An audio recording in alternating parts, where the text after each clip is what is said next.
Hello everyone, and welcome to another episode of Journey to Authentic Living.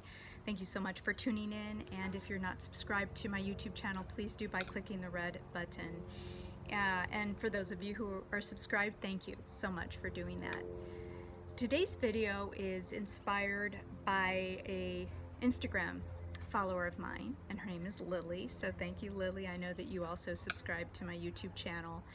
And Lily basically private messaged me, and she said that she's been having, she's on her personal development journey, and she's getting to a place where she's actually pondering a lot about anger and people who are angry and sort of the manifestations of anger.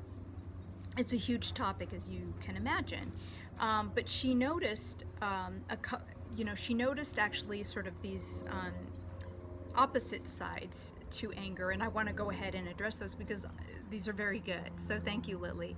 So one of them, she's saying that she's seen that people either lash out, a name call and all that, which is not peculiar to what is happening in the world or in the United States. This sort of anger and lashing out that we're seeing in the media. I mean, this is really has always been kind of this way. People lash out. They're angry, and so they feel justified in lashing out or name calling or what have you, right? If you're American and you're old enough, you remember a show called The Jerry Springer Show, and that's a good display of these sort of dramatic reality shows or what have you that sensationalize, make money off of this kind of drama. Make soap operas look like a real novel written by some high-level author, right? That's how bad it is. So we have this lashing out going on, and then the opposite is what Lily pointed out, are people who actually withdraw. Somehow, some way, she says, you piss them off and you don't know what you did because there's no communication. They just fall off the radar, they drop the ball, and there's no way to communicate. And so, and what I would like to say is that it is very interesting to see two sides. You have two extremes. You either have somebody who's going to lash out at you, but the bottom line is the common denominator in these is that the people who are being lashed out, I'll talk about the other side too, but the people who are being lashed out at, like in this particular case, and by the way, we've all experienced this, right? Sometimes you don't know what you did, to tick someone off or to set them off. It could have been completely not your intention. But if that individual does not take the time to explain to you why they were triggered by what you said or what you did, then there's not much you can do. So this confusion is very uncomfortable because it does not allow room for understanding. And Journey to Authentic Living is a lot about understanding, genuine, authentic understanding. You may not always agree with someone, you may not always see eye to eye on some things, but you can reach over. I think all of us have the potential to understand. But if someone gets ticked off and you don't know what you did or what you said, there cannot be repair work, so to speak, because there's always going to be miscommunication. Currently, I have I have two particular family members that are siblings, and one of them I'm very close to, the other one I'm not. And it's interesting because this thing that has been going on between them two for a couple years, the one that I'm close to, the cousin I'm close to, says, I don't even know what I did to my sister. And it's not my place to get involved in that. And so you hear these gossips and stuff like that. But the sister, the one that's not talking to my cousin, to the one I'm close to, isn't confronting her. She's not telling her, hey, this is what bothered me, or this is what I'm, this is how I feel about this, to see if maybe she could be correct or not about her assumptions. And so we see this all the time in family and in friends and in co-workers and things like that. We're sort of stuck with that, and it's very, very confusing. So when Lily was saying, you know, how do you live from authenticity in these situations? Either you're being lashed out at, or somebody's withdrawing and they're completely ignoring you. And then, like, you can't even reach them. They're not answering your telephone calls, your text messages, you know, things like this. When a person is angry and has anger inside of themselves, I'm generalizing here, by the way, so keep that in mind. I mean, just think about it. I'm going to invite you right now, as we're talking about it, when you've been angry about something or someone. I mean, I cannot imagine anybody watching this video that's not ticked off at someone or struggling to try to overcome some anger. You know, sit back and feel that. I mean, it's toxic. It eats at you. Sometimes you don't even know why you're angry, because it could be an accumulation of a lot of things that have happened over time. But when you're angry, you're unable to, there's a, you know, so in this case, with what my follower Lily is saying is that, you know, what do you do in the cases of these extremes?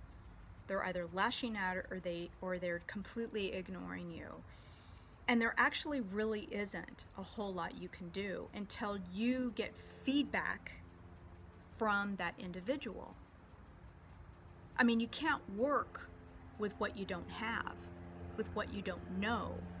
You can't work with another person, collaborate or rectify or apologize or whatever when, in this particular situation, when the other individual is not helping or giving you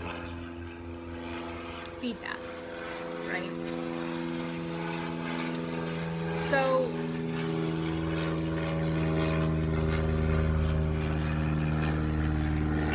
we all come from our own paradigm, and I've talked about this again and again, and I'll be talking about it more and reinforcing this in most of my videos. We all see things from our lenses. You know, if we've lived our life in anger, bitterness, hurt, we see life through that.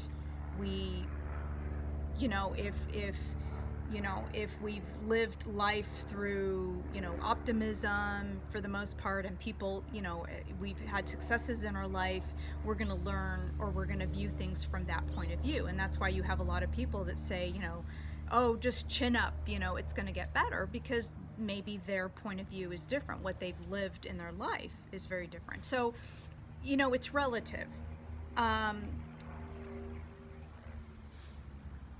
But it boils down to emotional maturity. I too, by the way, have been in both of these situations, and I'm sure we'll come across it again, where I have people lash out at me.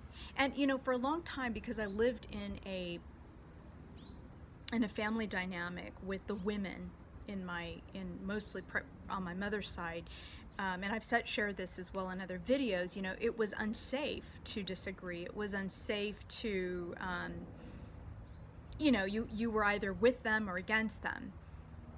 And then they would pick you apart. They'd pick you apart like vultures. You know, they just, so you just had to, it was unsafe. But there reaches a point where you just have to let go of people like that until they give you. Now, one of the things that could happen is, again, if Lily, for example, if you've reached out and you gave an example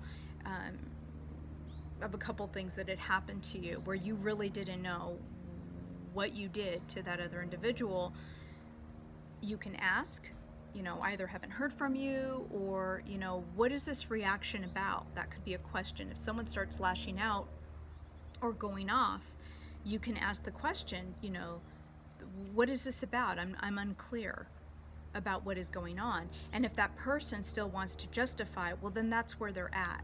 You can only change yourself. You can't change other people. And although we take these things sometimes personally, especially when we've invested time with people, or we're working with someone 8 hours a day, every day, 5 days a week in your workspace, you know, it could be uncomfortable, but and I'm sure some of you have heard this, and I'm going to add this, is that it's not a reflection of you. Now, I'm also not saying that you can't be a jerk. Who knows? Maybe you are a jerk and you just don't know it and you think that everybody's just lashing out on you for whatever. But there's a really simple formula, whether you're the perpetrator or the victim of being ignored, rejected, lashed out at, name-called.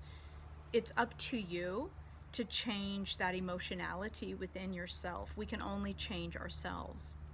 So we need to find our internal references of what this person reminds us of, and or situations that we caught ourselves in before and felt powerless to do something about it. Because you can't, you can try to, for example, do your best to investigate and find out what's going on. But if the other person really isn't willing to talk to you, or when they're lashing out and you're thinking like, wow, that person just really lost control. Now, if they come back to you a day or two later or something like that, or whenever, and apologize, again, I'm not encouraging to say, oh, that's okay, because we're so used to saying, oh, that's okay. Well, it's not okay. But at the same token, we need to be forgiving. And when I say forgiving, I don't mean turn the other cheek, like in the Bible. I'm not talking about that, turn the other, forgiving. I'm talking about what's going on. Can I help you? If you're accustomed to someone being very angry or impulsive like that, what's going on? How can I support you? Because if I care enough about that person, or think I want to invest more time in that person, I don't want to be your punching bag. Or at the same time, I don't want to be ignored all the time. I think you might, or I don't want to be walking on eggshells because I think you're going to reject me and then I won't hear from you again, or 3 weeks down the road, or a month down the road, or when you feel like it. I've got my notes here, so I'm looking down.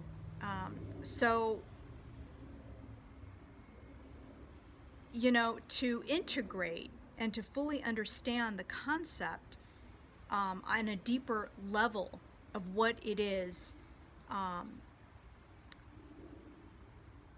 to understand, we all make mistakes.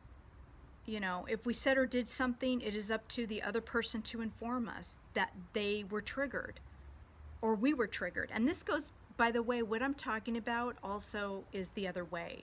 So just don't think about it as you being like the victim of somebody's rejection or lashing out. This also applies the other way. We need to, and this is what's really important. So we have to be given an opportunity to give our experience, our viewpoint, maybe correct what we said. Look, we don't say things perfectly. We don't always understand things. But we also have to kind of trust what the other person says. Of course, I'm speaking generally because, if they have a tendency to be a manipulative person, and that from like a lot of experience, well, then you're going to have to revisit why you're even in that relationship in the first place. But I'm just talking about, in general, because when we're dealing with people and we live with them, it's not going to be perfect. We're always going to have mistakes. We're always going to say something. We're going to sometimes, snap at them or what have you. But we need to come back to ourselves and find out what that's about. And that's the same thing with other people. So you have the right to say, this hurt me or what have you. But to just stop there, it's not always just good enough. We have to understand what is going on with us. We have to reciprocate that. You're hurt, if in Lily's case, she said she's experiencing this. So to the people that are, listening to that, or, if you're the one that's isolating or not talking to someone because you're pissed off at them or you're lashing out at them, sorry to say this, but your anger and your hurt is not the center of the world. You're in relationship with another person. That's part of being emotionally intelligent, to inform that individual, I wasn't sure, and even not accuse them necessarily of being mean. If they called you a name, Obviously, you could say, hey, I didn't like that, but specify, what is it that hurt you? What is it that triggered you? Because we need to inform the other person, what is it that was triggered? We can't just say, well, you know, whatever. And I think that's sometimes what's lacking in a lot of relationships. And I know that on my journey to authenticity, I want to be very transparent. And I am very transparent. I'm a very direct person. I try never to hurt people deliberately, and that's not my intention to hurt people deliberately. You know, some people look at me as very direct and very forward, and I say certain things. Other people, you know, I even have really good friends that tell me, wow, you observe a lot and you watch and you don't say a lot. Then other people might think the opposite. So again, it's not that I'm inconsistent, it's just that maybe, you know, people view me differently. But at the core of it, I would never intentionally want to hurt another person. And for Lily and for those of you that are watching, if you earnestly and sincerely feel, hey, I don't want to hurt other people, you know, but I just don't know what I did. And I don't want to also apologize just because I might not have done something.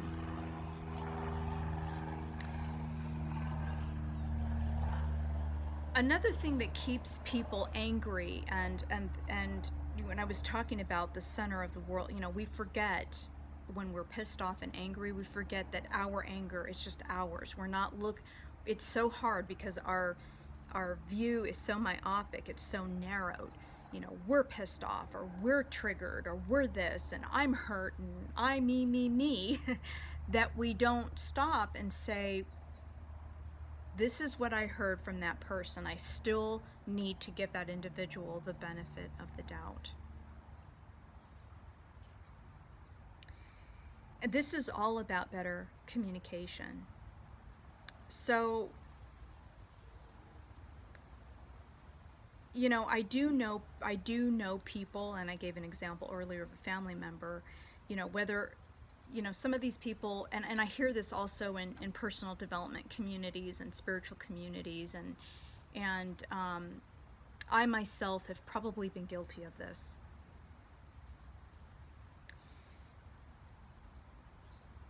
Some of us have been just so tired of being treated badly because we didn't know how, we weren't empowered, and so we allowed people to mistreat us, just in general speaking, right? We sort of enabled that.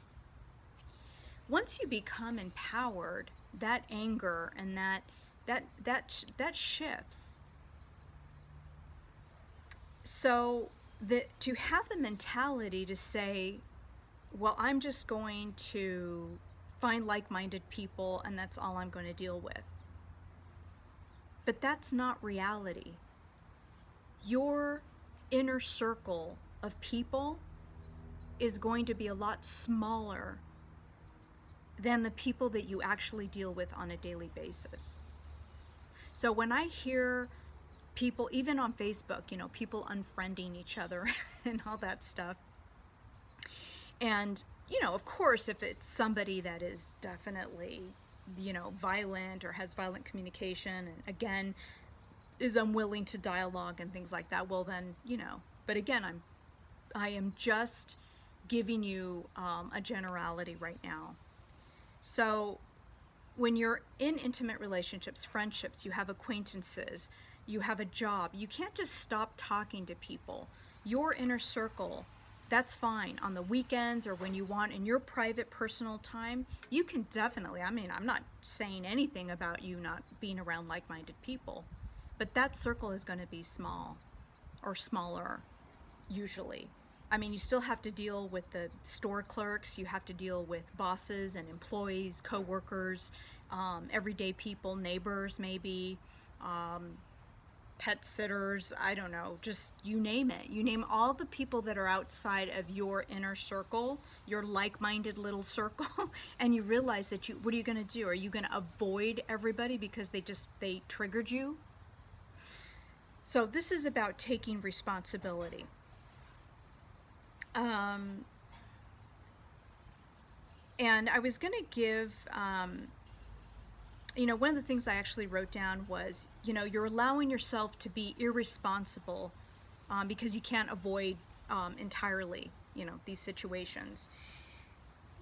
An example of festering anger is, for example, road rage. So you're driving in your car and all of a sudden the person in front of you didn't turn on their signal light, their music is really loud, all your windows are down, their windows are down, you're going like, oh, you're rolling your eyes, you're getting all hot and bothered, so to speak.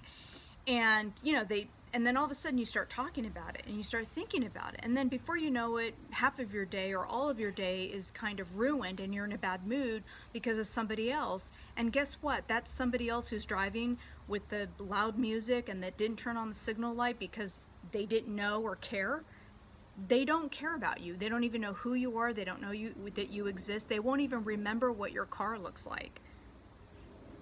That's how much this stuff festers. I mean, that's one example. So, again, we have to, I'm giving you kind of went off on a tangent here with that example, but that's just to show you is that people are unaware that you're pissed off at them. So coming back to our inner circle, or coming back to the people that we're around or so forth, it applies the same way. I guess what I'm trying to say is it applies. It's all about us. If somebody triggers me, it's about me. I'm the one that has to look within me to find out what is going on.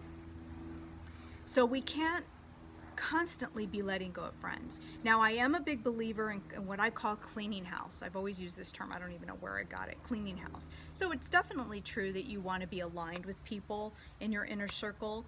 I mean, most people in your inner circle are going to be people that you do not, that you're going to be sharing, that is, some really private stuff with them and so forth. You're not just going to go to any Joe around the corner and start, right? So, but some examples and some phrases, and I'll leave you with this for better communication. So for example, you could say something like, I don't think I fully understand what you said. Can you come by again? Can you help me understand your point of view, right? Or I'm not sure we're on the same page. I'm wondering if we could revisit this or kind of do that. But again, keep in mind that if you're dissatisfied constantly with their answer, it doesn't also mean that they're the wrong ones. Maybe we're just not hearing it a certain way. Or maybe because if we have anger or whatever, or our own biases, we're not hearing exactly what they're trying to say. Again, this is another, we all have fallen into this where we think, well, I already asked for the explanation and they're still not explaining. Well, maybe they don't know how to articulate it. Maybe we need to make a little bit more effort to understanding, because I'm going to say something right now that might trigger some of you, but if we are to have some peace in the world and within our communities and within our family, it takes a lot of effort. A lot of effort to understand. And when I say effort, I don't mean you have to be spending 24/7 with this individual, but it does require some effort on your part. Oops, sorry, there's a fly. So it requires some effort.